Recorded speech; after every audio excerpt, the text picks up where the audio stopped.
ব্যক্তি ছিলেন, পৃথিবীতে এমন কোনো গুনাহ নাই, পৃথিবীতে এমন কোনো পাপ নাই যে সে ব্যক্তি করে নাই। এই বিশ্বের পৃথিবীতে যতগুলো পাপ হয়, এই বিশ্বের পৃথিবীতে যতগুলো গুনাহ হয়, বনি ইসরাইলের যুগে ওই ব্যক্তি যেন পৃথিবীর সমস্ত গুনাহ করে ফেলেছে। নাউযুবিল্লাহ। এবার বিশ্বনবী বলছেন, দেখেন ভয় কাকে বলে, ভয় চলতে যাবেন আপনি। এবার বিশ্বনবী বলছেন যে পৃথিবীতে এমন কোনো পাপ নাই যে বনি ইসরাইলের যুগে ওই লোকটা করে নাই, সমস্ত পাপ তারা করেছে। এবার লোকটা এতগুলো পাপ করে বসেছে, তার ভিতরে একটা ভয় চলে আসলো যে আমি এতগুলো পাপ করেছি, জেনা, ব্যভিচার, হত্যা, ধর্ষণ, প্রত্যেকটা গুনাহ আমি করেছি। আল্লাহ যদি আমাকে ধরে নাই তাহলে আমাকে কঠিন শাস্তি, কথা বলো, কঠিন শাস্তি মুখোমুখি করবে। এতগুলো পাপ করার পরে মরার আগ মুহূর্তে আরো চলে আসলো।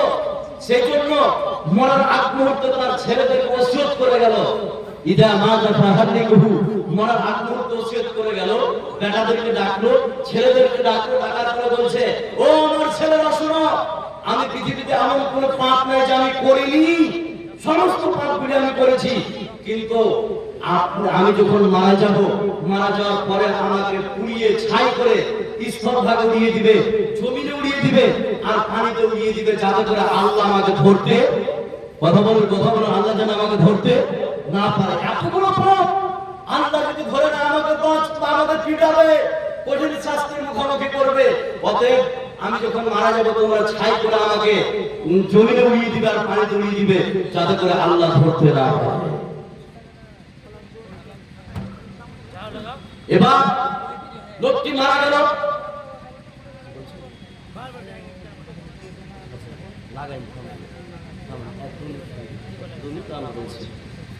এবার লোকটি মারা গেল। খুব ভালো করে বুঝেন, পৃথিবীতে এমন কোনো পাপ নাই যে করে নাই। লোকটি মারা গেল, মারা যাওয়ার পরে বাপের ওসিয়ত করে যে তাকে পুরানো হলো, আগুনে পোড়ালো, পোড়ার পরে ছাই করে জমিনে উড়িয়ে দিলেন এবং পানিতে উড়িয়ে দিলেন।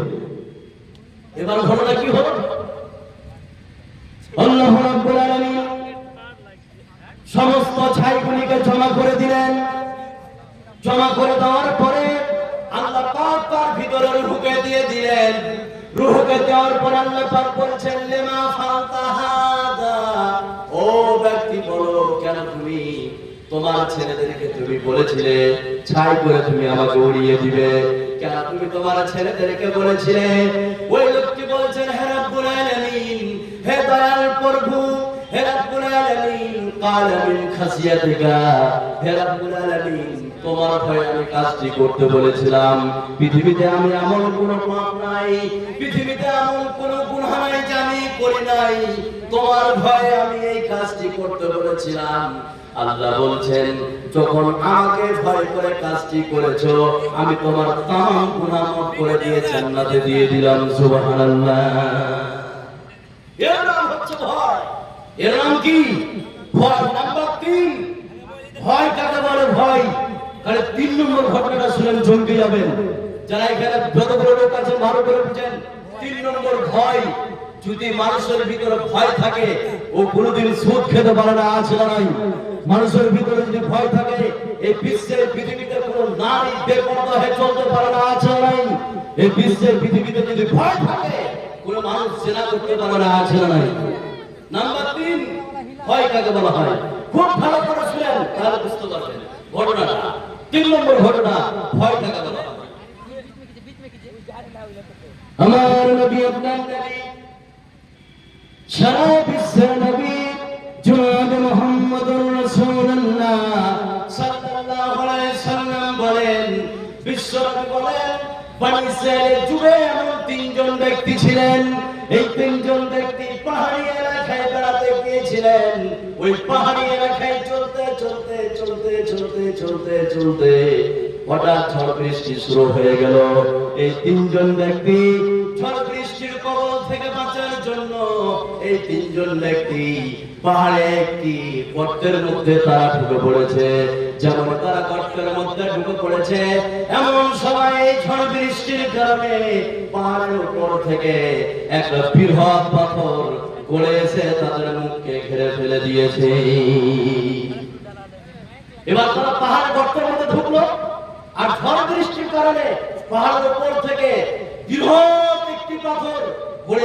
গর্তের মুখে ঘিরে ফেলেছে। এরা তিনজন বিপদে পড়ে একদম সমস্যায় পড়ে গেল। দেখেন ভয় কাকে বলা হয়, ভয়।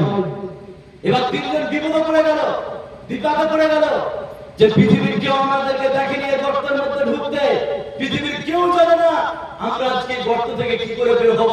আমাদের গর্তের মুখে বিশাল একটি পাথর, কি করে এখান থেকে আমরা বের হব, কি করে এখান থেকে নিষ্কৃতি পাবো। তারা চিন্তায় পড়ে গেল, চিন্তায় পড়ে গেল। এবার তিনজন মিলে মাশওয়ারা করলো, আলোচনা করলো যে আমরা তো গর্তের মধ্যে ধরা পড়ে গেছি, যেহেতু গর্তের মুখে পাথর, এত বড় পাথর আমাদের পক্ষে সরানো সম্ভব নয়, তো আমরা এখন কি করব। তো তিনজনা বললো যে আজকে আমরা সরাসরি আল্লাহকে বলবো, যার যেটা ভালো আমল আছে এই আমলকে কেন্দ্র করে আমরা আল্লাহকে বলবো। আল্লাহকে বললেই এখান থেকে আমাদেরকে একটা পথ বের করে দিবে কে? কথা বলে বের করে দিবে কে? আল্লাহ। এবার তিনজনের মধ্যে একজন ব্যক্তি আল্লাহকে বলতে শুরু করলো। কি বললো? খুব ভালো করে শুনেন, সহিহ হাদিস বলছি। তিনজনের মধ্যে একজন ব্যক্তি দুই হাতকে উত্তোলন করেছে আল্লাহর সামনে। হে রাব্বুল আলামিন, আমি আমার চাচাতো বোনকে অত্যন্ত আমি ভালোবাসতাম।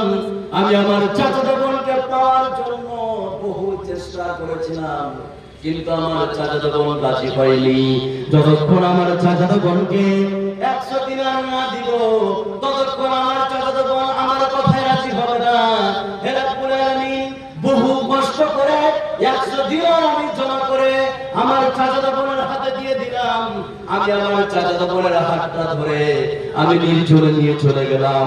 আমার চাচাতো বোনকে যখন আমি শুইয়ে দিলাম, শুইয়ে দেওয়ার পরে আমার চাচাতো বোনের 2 রানের উপরে আমি যখন বসলাম, আমার চাচাতো বোন আমাকে বলছে, ইয়া আব্দুল্লাহ ইত্তাকিল্লাহ, ইয়া আব্দুল্লাহ ইত্তাকিল্লাহ।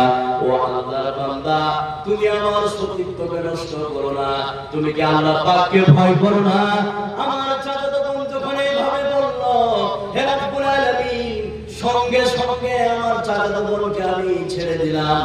হে আল্লাহ, তোমার ভয় যদি আমি কাজটি করে থাকি, আজকের জন্য তুমি পাথর সরিয়ে দিয়ে একটি নিষ্কৃতির পথ তুমি বের করে দাও। দোয়া করা সাথে সাথে খানিক পাথর সরিয়ে দিল কে? কথা বলুন, খানিক পাথর সরিয়ে দিল কে?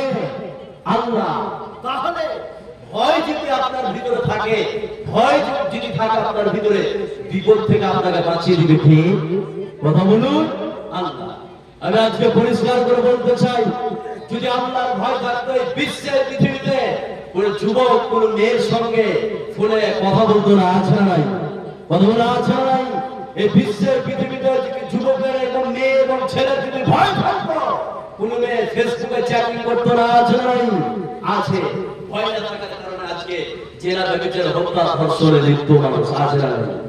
তার মুমিনের 1 নম্বর গুণ হচ্ছে আল্লাহর ভয়। মুমিনের 1 নম্বর গুণ কি? আল্লাহর ভয়। মুমিনের 5টি গুণের মধ্যে প্রথম গুণ বললাম, আর সর্বশেষ গুণটা বলছি। মাথায় মধ্যে 3টে গুণ আপনাদেরকে আমি রেখে দিচ্ছি, সময় সাপেক্ষে বলবো।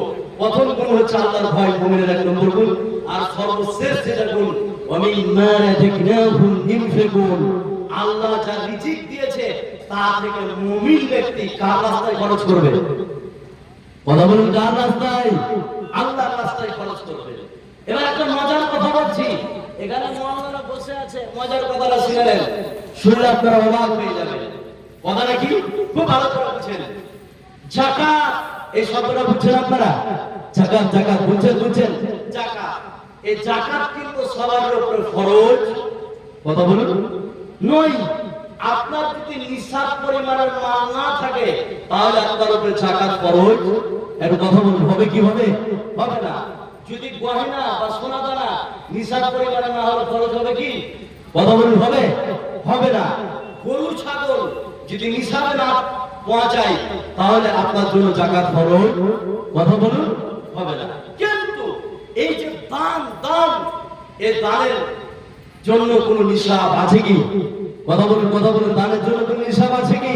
কোনো নিসাব নাই। আপনি যে কোনো সময় আপনাকে দান করতে হবে। কার কথা? কথা বলুন, কথা বলুন, কার কথা? আল্লাহর কথা। যে কোনো সময় আপনি ধনী আছেন, দান করেন। গরিব আছেন, দান করেন। টোটো চালাচ্ছেন, দান করেন। ভুটভুটি চালান, দান করেন। সর্ব অবস্থায় দান করতে বলছেন কে? কথা বলে দান করতে বলছেন কে? আল্লাহ। যে কোনো অবস্থায়। এর প্রমাণ জন্য একটা আয়াত বলছে, একটু ভালো করে শুনেন। আল্লাহ রাব্বুল আলামিন বলেন, الذين ينفقون في السراء والضراء والكاظمين الغيظ والعافين عن الناس والله يحب المحسنين। আল্লাহ রাব্বুল আলামিন বলেন, তোমরা সচ্ছল অবস্থায় দান করো, তোমরা অসচ্ছল অবস্থায় দান করো।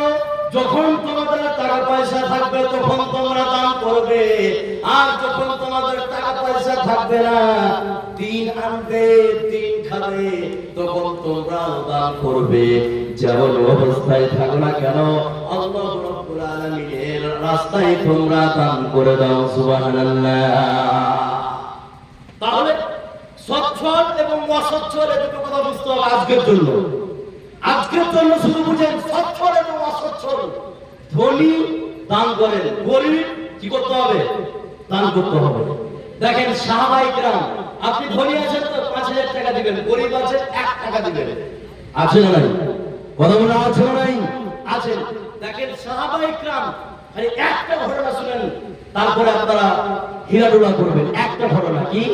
সাহাবায়ে কেরাম সচ্ছল অবস্থায় দান করেছেন, অসচ্ছল অবস্থায়ও দান করেছে। কথাটা ভালো করে বুঝেন।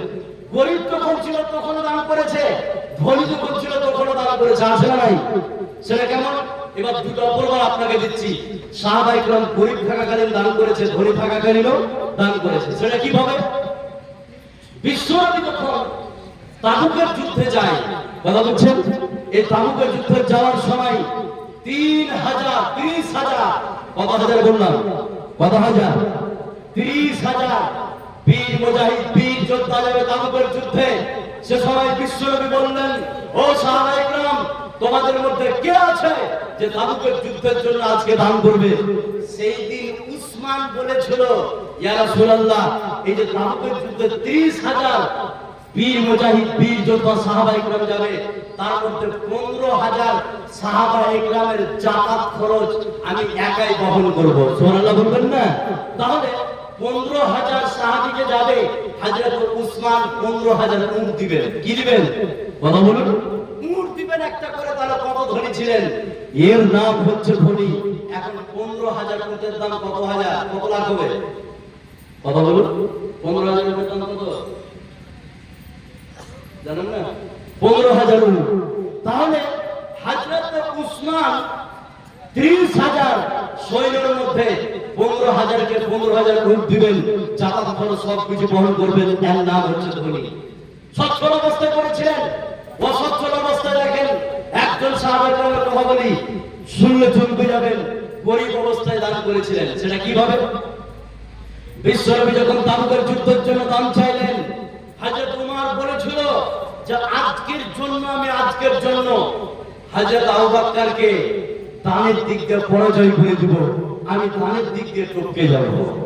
হযরত উমর যখন দান নিয়েছে বিশ্বনবীর হাতে দিলেন, দেওয়ার পরে বলছেন, ইয়া রাসূলুল্লাহ, এই যে আমার দান, আর মনে মনে ভেবেছিল আজকে আমি উমর হযরত আবু বকরকে টপকে যাব দানের দিক দিয়ে, আমার দান যেন সবথেকে বেশি হয়। হযরত উমর যখন বিশ্বনবীকে দিলেন, বিশ্বনবী হাতে নিয়ে উমরকে বলছেন, উমর, কতগুলি দান আছে? হযরত উমর বলেছিল, ইয়া রাসূলুল্লাহ, আমার বাড়িতে যতগুলো ধন সম্পদ ছিল অর্ধেক হাত আল্লাহর রাস্তায় আমি কি করে দিলাম? কথা বলুন, দান করে দিলাম। কিছুক্ষণ পরে হযরত আবু বকর আসছেন, একটা গামছাতে একটা তৈলেতে কিছু গম বা জওকে বেঁধে নিয়ে, হালকা যেই গম বিক্রি করলে 2 টাকা হবে না, 5 টাকা হবে না, টোটো ভাড়া হবে না, এরকম গমকে বেঁধে নিয়ে বিশ্বনবীর হাতে দিলেন, ইয়া রাসূলুল্লাহ, এটা আমার দান। বিশ্বনবী আবু বকরকে বললেন, আবু বকর, তুমি বলো তুমি কি দান নিয়ে আসলে আর কি বাড়িতে রাখলে? হযরত আবু বকর যে ভাষা ব্যবহার করেছে, বিশ্বের কোনো মায়ের বাড়ি এরকম ভাষা ব্যবহার করতে পারবে না, কিয়ামত পর্যন্ত পারবে না। হযরত আবু বকর যে ভাষা ব্যবহার করেছে, কি বলেছিল? হযরত আবু বকরের কানটা ছোট, কিন্তু এমন মুখ দিয়ে কথা বের করে দিয়েছে যে বিশ্বের কোনো মায়ের বেটা হযরত আবু বকরের এই কথাকে কাটতে পারবে না। কি বলেছিল? ইয়া রাসূলুল্লাহ, আমার বাড়িতে আল্লাহ এবং আল্লাহর রাসূলকে রেখে যা ছিল আমি সব রাস্তায় আমি দান করে দিলাম। এই কথাকে বলতে পারবে বিশ্বে? কথা বলে বলতে পারবে? পারবে? বিশ্বের মায়ের বেটারা এই কথা বলতে পারবে কি? পারবে না। তাহলে সাহাবায়ে কিরাম সচ্ছল অবস্থায় দান করেছে, অসচ্ছল অবস্থায় দান করেছে। এবার দান করলে কি হবে? দান করলে কি হবে? এবার আপনাকে বলছি, খুব ভালো করে শুনেন, দান করলে কি হবে এবার একটা একটা করে বলছি। কি লাভ আছে, কি উপকার আছে এখানে যতগুলো মানুষ বসে আছে। নাম্বার 1, দান করলে লাভ কি? 1 নম্বর লাভ সেটা কি? খুব মনোযোগ সহকারে করে শুনেন। আপনাকে আমি বলছি না 5000 দান করতে হবে, 1 টাকা দান করলে এই লাভ আমাদের জন্য আছে না নাই? কথা বলে আছে না নাই? আছে। নাম্বার 1 নম্বর লাভ সেটা কি? সে কথা আল্লাহ পাক কোরআনে কারীমের মধ্যে বলে দিয়েছেন, খুব ভালো করে শুনেন। আল্লাহ রাব্বুল আলামিন বলেন, ইন তুবদুস সাদাকাতি ফানিম্মা হিয়া ওয়া ইন তুখফুহা ওয়া তু'তুহা আল-ফুকারা ফাহুয়া খায়রুল লাকুম ওয়া ইউকাফিরু আনকুম মিন সাইয়্যাতিকুম। আল্লাহ রাব্বুল আলামিন বলেন, তোমরা প্রকাশ্যে গোপনে করো বা তোমরা প্রকাশ্যে দান করো বা গোপনে দান করো, যেভাবে তোমরা দান করো না কেন, প্রকাশ্যে দান করো অথবা গোপনে দান করো, যেভাবে তোমরা দান করো না কেন, আল্লাহ পাক বলছেন শুনে নাও, এই দান করার কারণে আমি আল্লাহ রাব্বুল আলামিন তোমার জীবনের সমস্ত গুনাহ খাতাকে maaf করে দেব। বলুন সুবহানাল্লাহ। তাহলে দান তুমি প্রকাশ্যে করো অথবা গোপনে করো, এই দান করার কারণে গুনাহ খাতা maaf করবে কে? কথা বলেন, maaf করে দিবে কে? আল্লাহ। প্রকাশ্যে অথবা গোপনে, আচ্ছা প্রকাশ্যে অথবা গোপনে, তাহলে যে অবস্থায় দান করো তুমি গুনাহ খাতা maaf করে দিবে। নাম্বার 2, এখানে যতগুলো লোক আছেন হাতে ধরে করে ছুটবেন না, 5টা মিনিট বসুন, শুধু একটু বসুন। আমি একটা কথা বলছি, এই কথাটি বলার পরে উঠবেন। আমি 2 নম্বর যে কথাটি বলছি আপনাকে খুব ভালো করে শুনেন। সেটা কি? মানুষ যখন মারা যায়, খুব ভালো করে শুনেন, আমি মরছি, আপনি মরবেন, আপনার বাপ, আপনার মা, আপনার নানি, দাদি মরে কি বলে? মরেছি কি মরেনি? কথা বলেন, মরেছে। তো মরার সময় আমরা কি করি? যে গ্লাসে একটা শরবত তুলে নিয়ে যে চামচে করে তার মুখে দিই, আসে না নাই? শরবত দিলে মরার সময় শরবত দিলে আমরা একটু হেনা না বলুন ভাই, শরবত দিই কিনা? দিই। আপনি কি জানেন যত সে সময় শরবত দিচ্ছেন আসলে শরবত খেতে চাই না, শরবত খেতে চাই না, অথচ আমরা শরবত চিনি এবং লেবু দিয়ে তার মুখের কাছে দিয়ে দিই, শরবত খেতে চাই না। কি করতে চাই? কোরআনে বলে দিয়েছে, খুব ভালো করে শুনেন, যে মানুষ মরার সময় আপনার যেদিন মত আসবেন সেই জন্য আপনি এই কথাটি বলবেন। আমিও বলবো, আমার মা চলে গেছে, বাপ চলে গেছে, দাদা দাদি নানি সবাই চলে গেছে, তারাও এই কথা বলেছে, আমরাও এই কথা বলবো, শরবত খেতে সে সবাই চাই না। কি করতে চাই? সে কথা আল্লাহ পাক কোরআনের মধ্যে বলে দিয়েছে, খুব ভালো করেছে। আল্লাহ রাব্বুল আলামিন বলেন, وأنفقوا مما رزقناكم من قبل أن يأتي أحدكم الموت فيقول ربي لولا أخرتني إلى أجل قريب فأصدق وأكن من الصالحين। আল্লাহ রাব্বুল আলামিন বলেন, শুনে নাও, আল্লাহ পাক বলছেন, তোমার মরার পূর্বে তোমরা আল্লাহর রাস্তায় দান করে দাও। মানুষ যখন মারা যায়, মরার আগ মুহূর্ত বলে, হে রাব্বুল আলামিন তুমি আমার সময়কে বাড়িয়ে দাও, আমার তুমি হায়াতকে বাড়িয়ে দাও। তুমি যদি আমার হায়াতকে বাড়িয়ে দাও তাহলে আমি দান করব, আর দান করে আমি দান করার পরে নেককার লোকদের অন্তর্ভুক্ত হয়ে যাব। বলুন সুবহানাল্লাহ। তাহলে এদিকে আসেন, তাহলে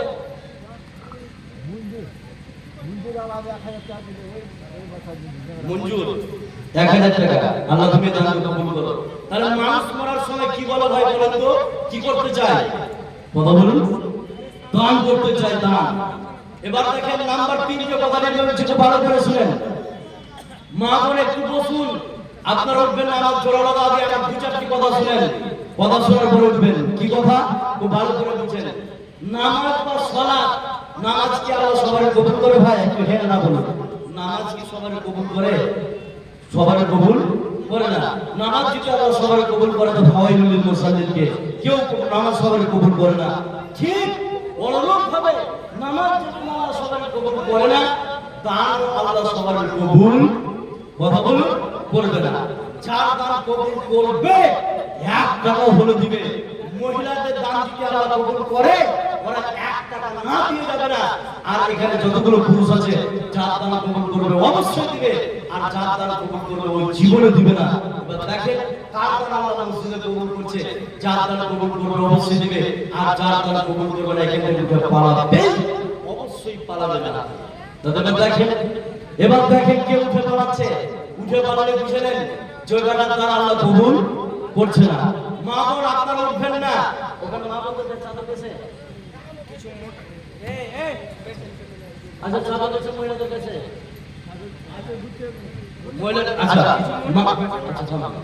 মা বোনদেরকে বলছি আপনারা ওখান থেকে না দিয়ে যাবেন না। আপনাদের একটা কথা বলবো 2 মিনিট পরে, আগে দান বলেন। শামসুল হক পাইকার এখানে আছে ভাই? শামসুল হক, শামসুল হক পাইকার আছে? মোস্তফা সাহেব আপনারা দেখতে পাচ্ছেন আছে? আশেপাশে আছে মোস্তফা, শামসুল। মাইকের আওয়াজ অবশ্যই শুনতে পাচ্ছেন, আপনাকে অবশ্যই তাড়াতাড়ি আসতে হবে। শামসুল এবং মোস্তফা, তারপরে সুলাইমান আছে? ওই ভাই নাকি সুলাইমান? ওই যে ওটা লই। আচ্ছা সুলাইমান পাইকার ভাই আছে? আচ্ছা ডাক্তার সোহরাব আছে? আপনি আমার শুনছিল একটু আসুন ভাই, একটু আসুন। আপনারা কি উঠবেন না? আমি এলাকায় নতুন মোবাইল নাম্বার নিয়ে যাবেন সকলে বিষয় ভিত্তিক আলোচনার জন্য। আপনারা দেখেছেন আমার আব্দুর রহমান মিরাজি, আমার বাড়ি ফরিদপুর। এদিকে আসেন ভাই, এদিকে আসেন, আসুন। ডাক্তার সোহরাব, আমি একটা কথা বলি, রাতারাতি ধরে ভালো আছে?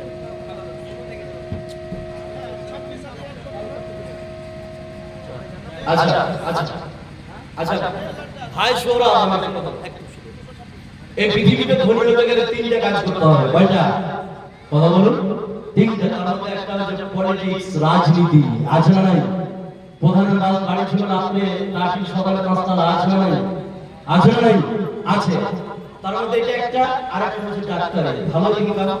এই যে ভাই সোহরাব তিনি ডাক্তারি করছেন, আল্লাহ তুমি তার হাতে জজ দিও, আল্লাহ তুমি তাকে কবুল করে নাও, আল্লাহ তুমি পেশেন্টের ব্যবস্থা করে দিও। আমি তার ভাইয়ের জন্য দোয়া করে দেব সিলসিলাভাবে।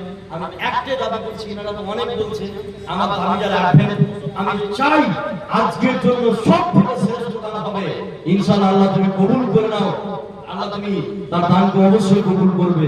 তো যা হোক এদের দাবি অনেক, আমি মোটামুটি আপনি এদের দাবি তো অনেক আছে, আপনি হাফ করে দিচ্ছি, আপনি 25,000 টাকা করে দেবেন। আলহামদুলিল্লাহ বলুন, করে যাবেন? আলহামদুলিল্লাহ বলুন। 50,000 শুনেন ভাইজান, ভাই শুনেন, শুনেন একটু শুনেন, শুনেন। 20 বড় সিমেন্টের দাম খুব হলে 8,000 টাকা হবে। আমি শুনেন, আপনি ইয়ে করেন, 20 বড় সিমেন্ট নয়, আপনি ইয়ে করেন, আমার কথাটা রাখেন। বাইরে গেলে মেম্বার আপনার জন্য আমি দোয়া করে দিচ্ছি, ডাক্তার যখন আছে কবে চলে যাবে পৃথিবী থেকে মানুষ। এই দানটা আপনার জন্য, আপনার পরিবারের জন্য করেন। 10-20 বড় সিমেন্ট বলেছে, আপনি টোটাল 50 বড় করেন। যান আলহামদুলিল্লাহ, পেরে যাবেন, পেরে যাবেন। আলহামদুলিল্লাহ বলেন, পেরে যাবেন। আপনি কি করেন? শুনেন, শুনুন, শুনুন, শুনুন। আমি আপনার মায়ের জন্য দোয়া করে দিচ্ছি। আমি আপনি কি করেন? 20 বড়া বলেছেন, আর 20 বড়া 40 বড়া। যান আলহামদুলিল্লাহ, 40 বড়া সিমেন্ট। তাহলে 40 বড়া সিমেন্ট ডাক্তার সাহেব, আলহামদুলিল্লাহ। এই ডাক্তার সাহেবের মা মারা গেছে। আল্লাহ কবরে কি হালত আছে তুমি ভালো জানো। কবরে আপনার মেয়ে আল্লাহ এই ডাক্তার সাহেবের মা মারা গেছে, কবরে কি হালাত আছে তুমি ভালো জানো, কবরে কোনো বিপদ থাকলে তুমি বিপদ থেকে উদ্ধার করো। আল্লাহ এই ডাক্তার সাহেবের মাকে তুমি জান্নাতুল ফেরদাউসের জন্য কবুল করে নাও, আমরা বলি আমিন। আর তার মেয়ে অসুস্থ, আল্লাহ তুমি এমবিবিএস তুমি এমডি ফার্সিয়াস, আল্লাহ তুমি বিশ্বের কোন ডাক্তার যে অসুখ ভালো করতে পারো না, তুমি পারো, আল্লাহ তুমি মেয়েকে শিফা দান করো।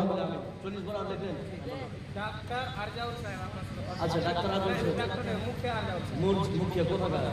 ডাক্তার মুখে আসসালামু আলাইকুম। ডাক্তার মুখে দুটাই ভালো আছেন? আমরা ঘুমিয়ে গেছি নাকি? আচ্ছা আচ্ছা আচ্ছা আচ্ছা, গুলশন সাহেব আছেন, যা হোক আলহামদুলিল্লাহ। আপনার কাছে একটা দাবি, যেহেতু আপনাকে পেলাম না সকালে, আপনি এখানে সবাই 50,000-এর নিচে চলছে না, তো আলহামদুলিল্লাহ আমি চাই যে আমার পক্ষ থেকে আমার কথা রাখবেন। তো আমি 50,000 করে দিলাম আলহামদুলিল্লাহ। হ্যাঁ